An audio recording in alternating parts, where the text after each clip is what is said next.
Bem-vindo ao programa Bíblia Responde, mais um programa que estamos aqui juntamente com você para responder a sua pergunta. E para nos ajudar sempre a responder a sua pergunta e tirar todas as suas dúvidas conosco nesse dia, Pastor João Carlos. Pastor João, muito bom dia. Anderson, bom dia, você que faz dessa programação toda especial, chegando aí na tua porta. Ei, a Bíblia Responde. Deus sempre tem uma palavra que faz calar os nossos corações. Aqui, a Bíblia Responde. E como nós sempre fazemos, hoje nós vamos responder 3 perguntas que nos foram enviadas. E a primeira pergunta de hoje diz o seguinte: é bíblico ainda hoje fazer votos a Deus? A você que nos fez essa pergunta, receba um abraço, não é? Da parte de nosso Senhor, que Ele possa estar fortalecendo você neste tempo. Olha, acerca do voto, vamos dar uma olhada nas Escrituras. Primeiro, saber que o voto é uma coisa que era feita antes da lei. Vamos ver isso em Gênesis capítulo 28, versículos 20 a 22. Fez também Jacó um voto, dizendo: se Deus for comigo e me guardar nesta jornada que empreendo, e me der pão para comer e roupa para que me vista, de maneira que eu volte em paz para a casa de meu pai, então o Senhor será o meu Deus, e a pedra que erigi por coluna será a casa de Deus, e de tudo quanto me concederes, certamente eu te darei o dízimo.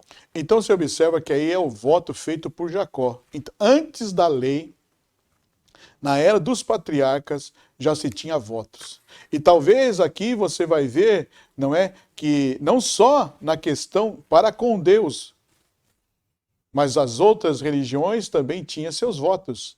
Mas nós vamos ficando aqui com Jacó, mostrando para você que o voto é antes da lei. Na lei, o voto vai tomar uma norma.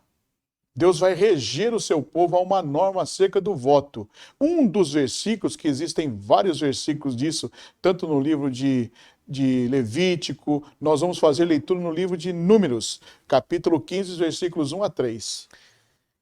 Disse o Senhor a Moisés: fala a Israel e os filhos de Israel, dizendo: quando entrardes na terra das vossas habitações, que eu vos hei de dar, e ao Senhor fizerdes oferta queimada, holocausto ou sacrifício em cumprimento de um voto ou em oferta voluntária, nas vossas festas fixas, apresentardes ao Senhor aroma agradável com o sacrifício de gado e ovelha. Então observa que Deus vai colocar uma norma acerca do voto. Desde a era dos patriarcas já havia voto. Na lei, Deus vai dar a Moisés a instrução para normatizar o voto, e isso continua até no tempo da monarquia com, não é, os reis de Israel. E um dos textos está em Eclesiastes capítulo 5, versículo 4.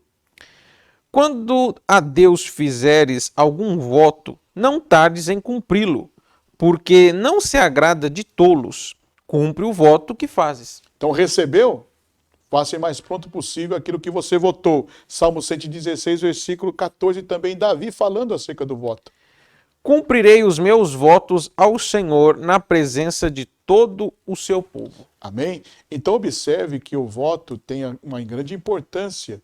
Agora o voto, ele se torna bem nítido na questão de Jacó. Jacó fala com Deus: se o Senhor me der isto, e eu retornar com vida, em paz, eu te darei o dízimo. Parece que o voto era uma barganha. E quando se fala de barganha, se entra numa doutrina, que é a doutrina da retribuição. A doutrina da retribuição não é tanto tocada por nós protestantes, tá certo? Ela é mais divulgada no seio romano. Mas a doutrina da retribuição vai ter uma resposta em Jó. Por quê? Porque se é fazendo o que se recebe, Jó recebeu o testemunho de Deus. Tem visto o meu servo Jó, homem íntegro, sincero, desvia-se do mal. Então Deus dá testemunho de Jó, porém Jó sofreu uma provação. Se Jó fazia tudo bem, por que não recebia o bem? Então Deus provou a Jó, dando uma resposta a doutrina da retribuição, desse toma lá da cá. Vou dar isto para Deus se ele me fizer isto. Isso não é bom, isso não é certo. Tá certo? E existem muitas pessoas no Antigo Testamento, Ana, não é? Gideão, vários fizeram votos. Jefté, vários fizeram votos ao Senhor em busca de alcançar alguma coisa, mas parece que está tudo no sentido da barganha. Tá certo? No Novo Testamento também tem voto. Atos capítulo 18, versículo 18 e capítulo 21, versículo 23 e 24. Mas Paulo, havendo permanecido ali ainda muitos dias, por fim, despedindo-se dos irmãos, navegou para a Síria, levando em sua companhia Priscila e Áquila, depois de ter raspado a cabeça em Cencreia, porque tomara voto. Capítulo 21, versículo 23 e 24 de Atos. Diz assim: Faze, portanto, o que te vamos dizer. Estão entre nós 4 homens que voluntariamente aceitaram voto. Toma-os, purifica-te com eles e faze despesas necessárias para que raspem a cabeça, e saberão todos que não é verdade o que se diz a teu respeito, e que, pelo contrário, andas também tu mesmo guardando a lei. Amém? Então, observe que vai fazer aqui uma questão da lei. Mas Paulo raspou a cabeça por um voto de Nazireu. Tá certo? Então, no Novo Testamento existe menção do voto. A sua pergunta, é bíblico ainda hoje fazer voto a Deus? Olha, se você fizer um voto a Deus que não seja em moeda de troca com Deus, a barganha com Deus, mas num propósito sincero, em ação de graças, eu creio, e olhando para as Escrituras, existe respaldo bíblico para isso. Mas com uma atitude sincera, não é tomar lá da cá, não é jogar com Deus, não, mas numa atitude sincera, por um propósito verdadeiro, votar ao Senhor e cumprir o voto, é justo. Agora, faça o voto aquilo que você possa cumprir. Como sempre fazemos isto? Um culto em ação de graça ao Senhor. Pela bênção recebida, por aquilo que se alcançou. Era algo impossível, que não tinha como barganhar com nada. Mas o Senhor nos favoreceu. Então nós fazemos um culto em ação de graça como um voto ao Senhor.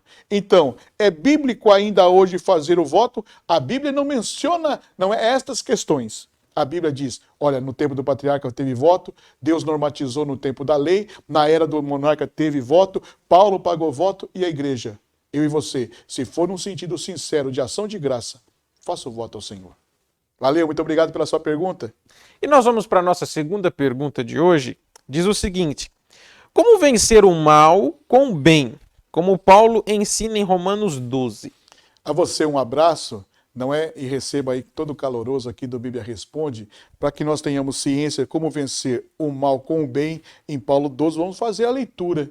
Romanos capítulo 12, versículos 9 a 21. É uma leitura extensa, mas para saber todo o movimento e o contexto deste vencer o mal com o bem em Romanos 12. O amor seja sem hipocrisia. Detestai o mal, apegando-vos ao bem. Amai-vos cordialmente uns aos outros com amor fraternal, preferindo-vos em honra uns aos outros. No zelo, não sejais remissos, sede fervorosos de espírito, servindo ao Senhor. Regozijai-vos na esperança, sede pacientes na tribulação, na oração perseverantes.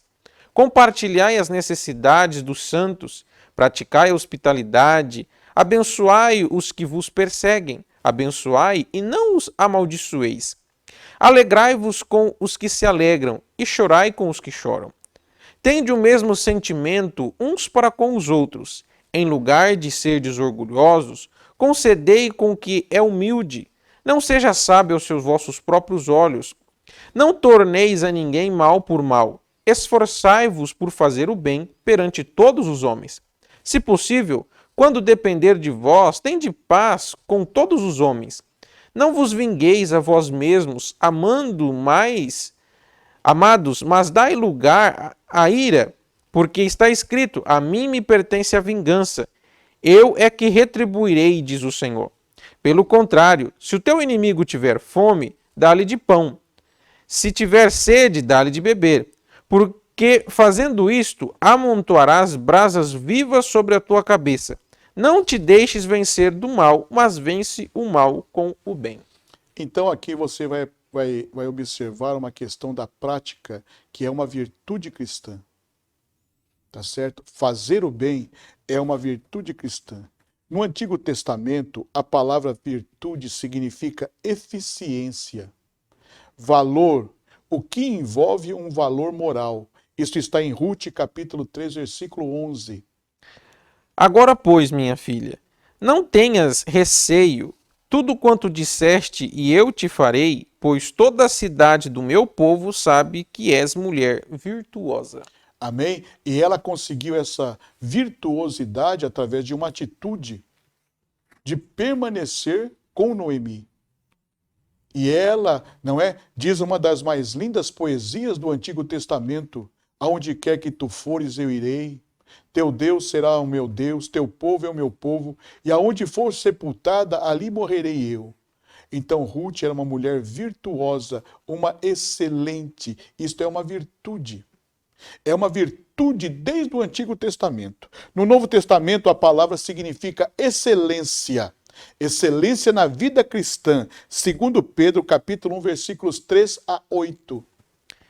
Visto como pelo seu divino poder nos têm sido doadas todas as coisas, que conduzem à vida e à piedade, pelo conhecimento completo daquele que nos chamou para sua própria glória e virtude, pelas quais nos têm sido doadas as suas preciosas e muito grandes promessas, para que por elas vos torneis coparticipantes da natureza divina, livrando-vos da corrupção, das paixões que há no mundo.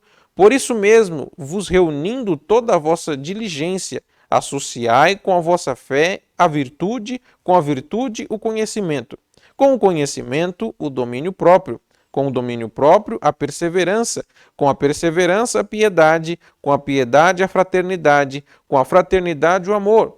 Porque estas coisas, existindo em vós e em vós aumentando, fazem conhecimento de nosso Senhor Jesus Cristo. Então você observou que leitura de Pedro, né? Que ele dá uma clareada em todo esse assunto acerca da virtude, de como vencer, não é, o mal com o bem. A virtude no Novo Testamento é um conjunto de excelências. E isto é operado dentro de mim no novo nascimento. Se você não nascer de Deus, você nunca vai conseguir vencer o mal com o bem. Por quê? Porque a nossa natureza é má. E nós sempre queremos a vingança. Nós sempre torcemos para que o outro sofra pior do que estamos sofrendo. Agora, quando nascemos em Deus, nós conseguimos vencer o mal com o bem. Agora, como que isso atua em nós? Lucas, capítulo 8, versículos 43 a 48. Certa mulher que havia 12 anos vinha sofrendo de uma hemorragia e a quem ninguém tinha podido curar, e que lhe gastara com os médicos todos os seus haveres, veio por detrás dele e tocou na hora da sua veste, e logo lhe se estancou a hemorragia. Mas Jesus disse: Quem me tocou? Como todos negassem, Pedro, com seus companheiros, disse: Mestre, as multidões te apertam e te oprimem, e dizes: Quem me tocou? Contudo, Jesus insistiu: Alguém me tocou, porque senti que de mim saiu virtude. Vendo a mulher que não podia ocultar-se, aproximou-se trêmula e, prostando-se diante dele, declarou à vista de todo o povo a causa por que lhe havia tocado, e como imediatamente fora curada. Então disse-lhe: Filha, a tua fé te salvou, vai-te em paz. Só pode vencer o mal com o bem quem recebe o toque poderoso de Jesus. Se você se sentiu perdoado, se você se sente satisfeito em Cristo, as armas suas são diferentes da do mundo. Não existe aqui a inveja, não existe a intriga, não existe o revide. As armas que atuam em nós, esta virtude do bem, é tão poderosa em nós que faz com que o mal nada seja. Agora eu preciso receber este poder, esta autoridade de Jesus, nascer de novo. Como vencer o mal com o bem, como Paulo ensina em Romanos 12? Primeiro, uma virtude que eu recebo no nascer de novo. A natureza divina opera na minha natureza e eu neste poder, nesta força, tenho condição de vencer o mal por mim mesmo. Eu não conseguirei, eu vou querer outro caminho que não é o de Deus, a excelência. Valeu? Deus te abençoe, muito obrigado por essa pergunta. E nós vamos para a nossa última pergunta do nosso programa. Ela diz o seguinte: existe cobertura pastoral? A você que nos fez essa pergunta, receba um abraço aqui do pessoal do Bíblia Responde. Muito obrigado por ela, porque nesse tempo nós temos ouvido muitas pessoas se fazerem para que dizer como se tivesse alguma coisa mística, alguma coisa de poder, não é? Como que se pudesse dar cobertura, pudesse dar livramento, uma ação dele para com a pessoa. Então, primeiro vamos ler o texto. O texto está em Hebreus capítulo 13, versículo 17. Obedecei a vossos guias e sede submissos para com eles, pois velam por vossa alma, como quem deve prestar contas, para que façam isto com alegria e não gemendo, porque isto não proveita a vós outros. O que é o serviço pastoral? O que é o pastor que se apresenta lá, não é, num templo evangélico e recebe as pessoas? Qual é a ação desse pastor? Primeiro, a ação pastoral é a ação do conselho, da intercessão, da oração por intercessão, o impor as mãos, mas o impor as mãos ultrapassa a prática pastoral. Todo aquele que crê pode impor as mãos, segundo Marcos. Os que crerem imporão as mãos e os curarão. Então, nessa questão da cobertura pastoral, parece que esse pastor tem um poder a mais do que as pessoas e quer fazer com que essas pessoas se submetam, não é, a ele. Não, aí está errado. Por quê? Porque o pastor é um homem falível. Ele não tem condição de dizer, não é, que ele vai estar com você todos os momentos da sua vida. Você já imaginou, você ficou doente, aí você liga, ô pastor, eu também estou doente. Que cobertura ele vai dar? O que ele pode fazer por você? Te aconselhar, te ministrar a palavra de Deus, não é? Sem levar você à questão de ficar ludibriado, fantasiado pela palavra. Pregar a palavra de Deus como a palavra de Deus é, para que faça em você verdadeiramente o caráter cristão. Isto é o pastor. Agora, quem dá a cobertura é Deus. Salmo 91, não é? Versículo 4. Cobrir-te-á com as suas penas e sob as suas asas estará seguro. A sua verdade é pavês e escudo. Só ele dá cobertura. Então Deus dá cobertura para todos nós.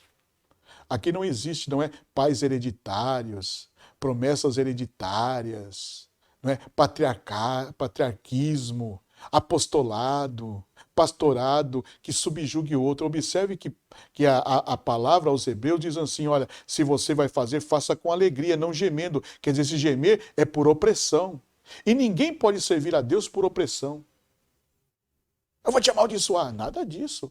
O pastor jamais pode amaldiçoar, porque ele foi chamado para abençoar. Agora ele pode corrigir. Então, como é esse trato ovelha-pastor? Respeito mútuo.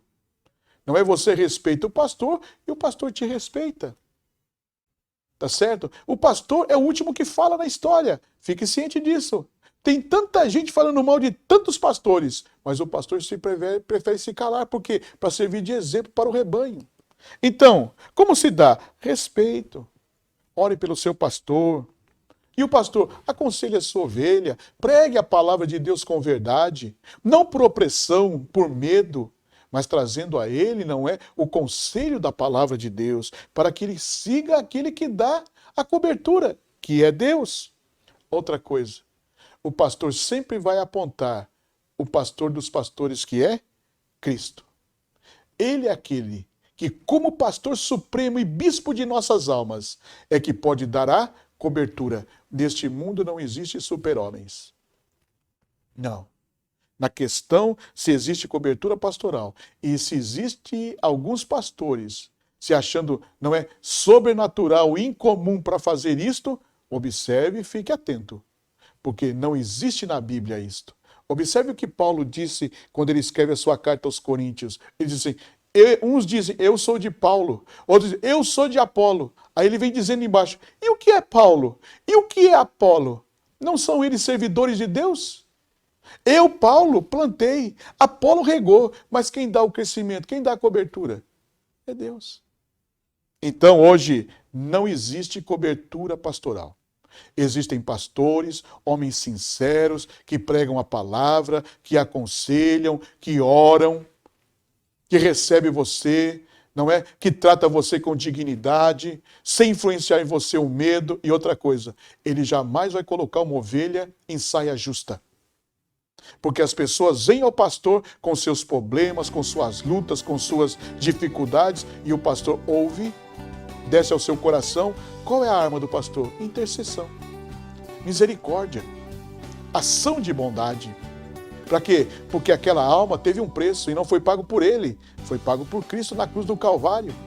Ele é simplesmente uma pessoa que Deus chamou para ministrar a sua palavra e atender aqueles que precisam, com amor, com dedicação. Não existe super-homem na área pastoral. O pastor também precisa do pastor dos pastores para lhe fazer cobertura.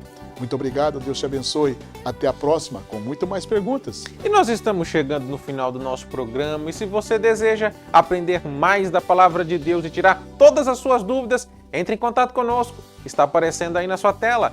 Tira todas as suas dúvidas, faça todas as perguntas que você desejar, porque aqui você pergunta e a Bíblia responde. Deus abençoe, um grande abraço.